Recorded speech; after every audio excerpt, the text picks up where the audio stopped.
சோகம் என்ன சோகம் உள்ள இத்தனை நாள் எங்கிருந்த புல்ல இருள தேடும் வேலைக்கில்ல ஒளியா வந்த எனக்குள்ள உன்னை மட்டும் வச்சிருக்கேன்.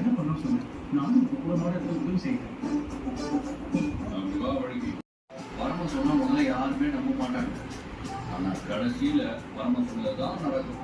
அப்பதான் புரிஞ்சுப்பீங்க. கடையை பார்த்துக்க, போயிட்டு வந்துடுறேன்.